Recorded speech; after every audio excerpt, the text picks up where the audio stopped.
Hey guys, it's Kevin again, and this is going to be my review for Fargo Season 1, Episode 2, The Rooster Prince. And this was yet another fantastic episode, and I was really looking forward to it, because the first episode was perfect, in my opinion. There was nothing wrong with it. I loved everything about the first episode of this show. Everything was perfect. And this episode, just as good. I mean, really, it was another perfect episode, and this is just, I feel like this is going to be one of those shows that can do no wrong, and that's common with FX, is that they can do no wrong, and I feel like that's one of those shows. So, let's just get to it. So basically, we'll first talk about Lester, because he was, basically the main plot of this episode. Basically, this episode focused on two things, Lorne and Lester, but not everything, Lorne was not in a lot of the episode, but there was a lot of stuff going on with Lorne, but he wasn't in the whole episode, if that makes any sense. But Lester is picking at the store of his hand, sees the shooting in his hand, peels off the Band-Aid, and this was actually really well done, because, his brother, and when he's looking at the stores, he's remembering, oh, this is how I got this one, this is how I got this one, and he sees in his head, him hurting his wife, Lorne killing Vern, Lorne killing Gus, not Gus, but Sam. Gus isn't dead yet. Lorne killing Sam, and he's picturing all of it, and, basically, Chaz asks him how his head is, and he says it aches, but it's okay, and he tells him they want him to move in with them for a while until he gets the house cleaned up, because they know that, he's not doing so hot, so... Plus, they have such a better life than he does. I mean, we saw it in this episode. They have a much better life than he does, and they just want him to stay for a few days because the cop left a real mess, so he decides to do that. And Chaz says they might have been looking for clues. Lester looks nervous and sips his coffee. So... Lester comes home, steps inside cautiously, there's debris on the floor, he steps around it carefully, he looks down into the basement, sees himself killing his wife, and again, that was just really well done, the way they did that scene. And Molly stands at Vern's grave, stares down at the headstone, because that was her, partner that was working with her, so, she has a new guy now, who is an idiot, pretty much. He's not an idiot, he just doesn't think as well as her. Later, she does... I like that this episode focused a little bit more on Molly. I kind of like that. It was... As I said, yes, Lester and Lorne are the main focuses on the show, but they weren't in a lot of the episode. It actually focused a lot on Molly, which I really like, because we got to see more of her character, and I really like Molly's character now.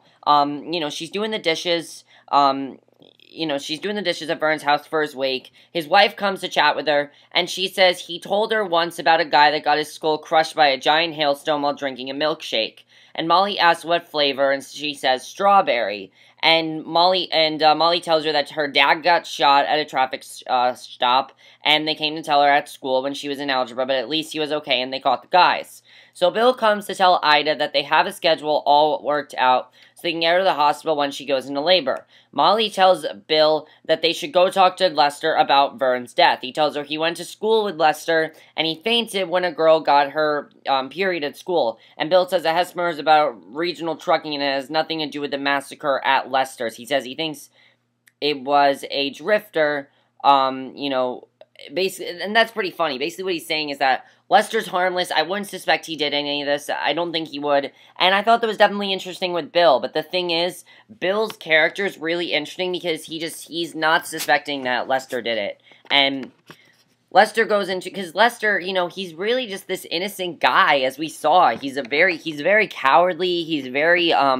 sensitive to things. He's just really, really innocent until he killed his wife. And he goes into his bedroom, Lester goes in his bedroom, pokes around, looks at some of Pearl's clothes, pulls one of her sweaters out, cries into it hysterically, the doorbell rings, and it's Molly and Bill. And they're starting to ask him some questions, and Bill asks how he's holding up and asks about his head. He says he's still got some double vision, and Lester says he wants to help. Molly says it will take just a second. They barrel into his house. Really well done scene here. Probably one of the best scenes of the episode. Every scene in this episode was great, but this was definitely one of the best scenes. The cops sit down, Lester offers them grape juice, saying it's all they have. And Bill asks if he remembers the grape gum they have as kids. They're starting to get off track here because, as I said, Bill and Lester used to go to high school together. We assume that they were, like, best friends, basically. That's what the episode, showed them as, is that they were basically best friends, and they did a lot together. And that was pretty funny. Molly interrupts and says she has a statement from the hospital because, he's getting off track. And that's one of the things I love about the show is just the humor that it does. And that's one of the things that I think is going to be great about the show. Lester says that the doctors told him any harder and his brain could have bled. He tells her his wife was dead when he came home. He lies about it to them because obviously he doesn't want to be blamed for his wife's death. And she asks if he remembers Vern coming to the house, and he says if it must have been after he was out. Lester asks if Vern saw the intruder, and she says Vern was coming to ask him who the guy he was arguing with at the hospital about Sam. And Lester asks who, and she repeats his name. Bill tells him he must remember this since Sam tormented him in high school, and Lester says that was a long time ago. Molly says he was talking about him in the ER. Asked what that was about, he said it's fuzzy, and says he must have said my face is a mess, not Hess. She asked him to describe the guy, and he says the last few days are fuzzy, and again, just trying to cover up the fact that he killed Pearl, and that he knows that Lorne killed Vern, so he's trying to protect Lorne as well. Bill tells them that their theory is druggy drifters, and that maybe the guy from the hospital followed him home. Molly clarifies that's not her theory. Lester insists things are fuzzy because he has a concussion. Bill says he's satisfied. Molly wants more answers, though. She's not done with this. She says, no, I need more answers. Bill says if he needs anything to call them, and says that Pearl was a good woman and wife, and it's a tragedy. Lester says he keeps asking himself who could have done a thing like this, and it's really big because we know that he was the one that did it, and I just think that was a really well done scene, the way we saw that. So then what happens is, after this, we see,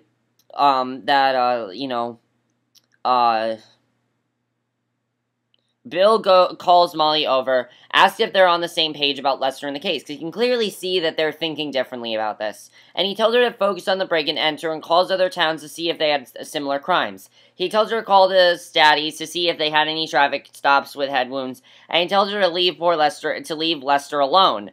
And she sees a guy scraping Vern's name off the office glass and is frustrated and sad.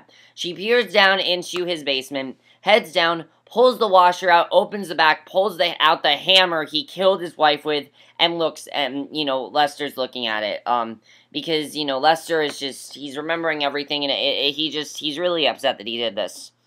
So he goes to Chaz's house to stay. She puts him in, Gordo's room, Kitty does that, and says a kid can sleep on the couch, and Lester finds a jar in the closet, sniffs it, and grimaces, and he puts it back. They eat in front of the TV. Chaz asks Lester how dinner is. He says it's good. Chaz asks if he wants to go hunting. Kitty reminds him they just suffered a loss, and Lester says he may take his advice and sell the house. Kitty says it's a good idea, and Chaz says the market is good. Lester goes to the drugstore, says he needs something for a wound. He says something to keep it from getting infected, and guess who's there? Molly. Yes, Molly's there. And she says she has some more questions for him. She asks him about the ER visit for his nose, and he tells her he's starting to feel harassed. She follows him out. He tells her she should be out there looking for the animal that killed his wife. She tells him his wife wasn't the only victim. She says she sees an I love knitting sticker on the car. She tells him that it's not his car. He says it's his wife's car because his is in the shop. She goes on and on about how it's suspicious and says she just wants to understand what happened. And he told her to talk to Bill, said that he's been hunted. I mean, just a really good scene here. Lester's just trying to cover up the fact that he killed Pearl. I just think it was really well done. And he lost his wife, and she's harassing him. He tells her to talk to Bill about it. He tells her to watch her feet and drives away. So, Molly is talking to, she's talking to Lou about this because she is completely suspicious. She's now completely suspicious of Lester because she's starting to put some things together, and that's what I really like about Molly's character, is that she's very smart. She definitely knows what she's talking about. And Molly tells her dad that Hess used to beat up Lester, that Sam used to beat up Lester, and she says Bill thinks it's a coincidence. He says that what Bill lacks in common sense, he makes up for in self-esteem. And she tells him Bill's drifter theory, and he reminds her that Bill is chief and in charge. She says there's a dead guy in his underwear, and someone with a head injury that was at the crime scene, and then was at the ER talking to Lester, whose bully is now dead. So she's starting to put two and two. She's just starting to put clues together. So Lou tells her he worries about her. She reminds him she carries a gun. Tells her school teachers are safer than cops. He says cops see all the murder, violence, and school flaws. He tells her this is different and says it's savagery. He tells Molly one day she'll get married, have kids, and will need to see what's good in the world so she can live her life. And she tells him he talks a lot. Bill comes in then and asks Molly for a word. He tells her Lester called him very upset. She says she thought he might, and Bill says he wants her to focus on the drifter angle and not harass victims. She says she has questions, and he says she has to toe the line behind him, and he tells her he's taking off the case and making her lead on the frozen guy, and she protests, but he tells her that it's his decision and leaves. And she says, well, okay then, puts her on her coat, and Lou says he'll see her for dinner. So, basically, Bill's just saying, let's not worry about the whole Lester case. But I'm thinking that Molly is going to return to it, because she's very suspicious about it. But the thing is she going to stay as a cop? Because it really seems like Lou wants her to become a school teacher. I kind of feel like, since the show is only, I think 10 episodes, she might become a school teacher. I think that's probably what's going to happen. But let's get to Lorne, though, because a lot of interesting stuff happened. Lester's plot was really interesting, but Lorne's was even more interesting. So a car drives down the road. Two guys are in it, and these two guys, they're meeting a guy about Sam. He tells them they want Mr. Gold, says he's not Mr. Gold from Once Upon a Time, obviously. A red car pulls up, Gold approaches them, and they tell him they're there from Fargo. Mr. Numbers asks him why there's no library in town. His partner, Wrench, seems to be deaf. They sign to each other, and Gold says cutbacks. Wrench signs that all towns should have a library, and Gold says he agrees. So Numbers says they're out to find what happened to Hess. Gold says he got stabbed in the back of the head of a strip club.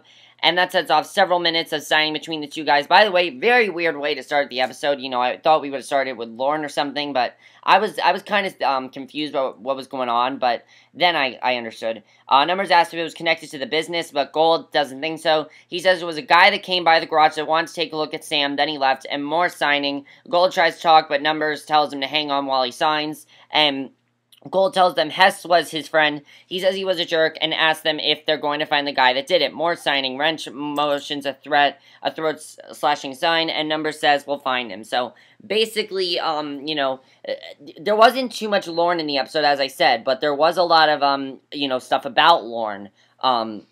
So, Lorne walks into a building, asks the guy at the window for a package. He pretends to be this guy named Dolith, and Lorne asks him if he needs him to come back there and get him himself, then stops the guy, looks around, sees the package Lorne wants, and he says it's highly irregular. Lorne says highly irregular was when he found a toaster in a foot in a toaster oven. He tells the man this is just odd.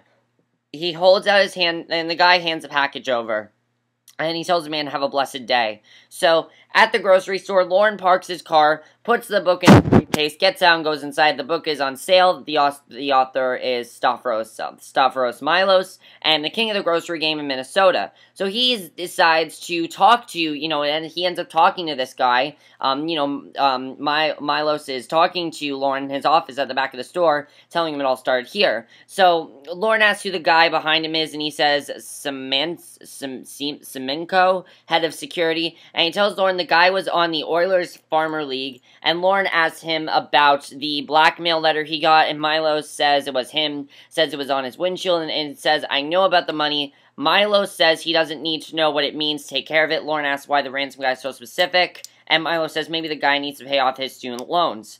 And, basically, Milo's idiot son barges in, tells a stupid joke. His dad tells him to get the hell out. Lorne says he can't find the guy. And literally, this guy is so stupid. His idiot son, he really is an idiot. Lorne asks what that means. Milo says you make enemies as a supermarket king in Minnesota. Tells him to start with his wife. And he says him and his wife are actually going to get a divorce, and she's suing him for half. And Lorne says, he says, oh, this is going to be a crazy idea. Might sound crazy or awkward or whatever, but can I please sign a copy of your book? And Milos actually says he'll be delighted, so he asks him to sign it to Frank, and he just pretends to be this guy, Frank, and then Lorne tells him he's kidding, and outside, Lorne steals a station wagon that was left running while the owner returned the cart as he drives off. So, Gus is listening to his chief rattle off the crimes at Lester's house. He looks down at his notes on the license plate of the guy he let go, who was Lorne, and thinks hard. The chief tells him to get in the calls, and Gus get in the calls, and he tells him he's on animal control for the day. Then calls Gus over. We see Gus later trying to corral a dog and falling, and he finally gets the pup into the car, lets the dog ride with its head out the window, kind of a funny scene. Then he goes to his apartment, and his daughter Greta's doing her homework, and they have a very interesting conversation with Greta. Greta's laying out their dinner, and he tells her he got extra dipping sauce, and Gus asks about her day, and she says they had a lecture about bullying, and she asked, what if the bully is bigger than you or has a knife? And she says they told her to be a grown-up, and he says that's good advice. So she asks what he would do as a cop, and Gus says sometimes there's more than one right thing, and she asks what that means. He tells her he's responsible for her, and sometimes he might be in a situation where if he tried to stop a bad guy, he could get hurt or worse, and then who would take care of her? And she reminds him that it's his job. He says he has two jobs, and the most important is being her dad. So basically we just saw that he really wants to help his daughter, and I'm wondering if something is going to happen to his daughter, if they're kind of foreshadowing something happening to his daughter. I don't really know, but then we saw Numbers and Wrench again, who go to a brothel, and the hooker says she couldn't see the guy because of the blood in her eyes. They describe the guy generally, who of course is Lorne, and she says it could have been Lenny. They point him out, and at the end of the bar with a band-aid on his head, the two guys go down there. Lenny is talking about monkeys and dogs in space, and Numbers orders orange soda for Wrench and hot water for himself, and they're signing, and Lenny asks if there's a circus act. Numbers asks how he hurt his head. Lenny sasses them. Numbers asks if he likes playing with knives, and Lenny says if he keeps talking, he's going to find out. Numbers has Lenny taped up in his trunk, heads back to Bim and Jitty. So definitely that was really interesting there. He shows them the gold, asks if he's the guy. Gold asks them to take off the tape. Numbers signs to Wrench, who pulls it off. Lenny curses them, then apologizes for being rude earlier.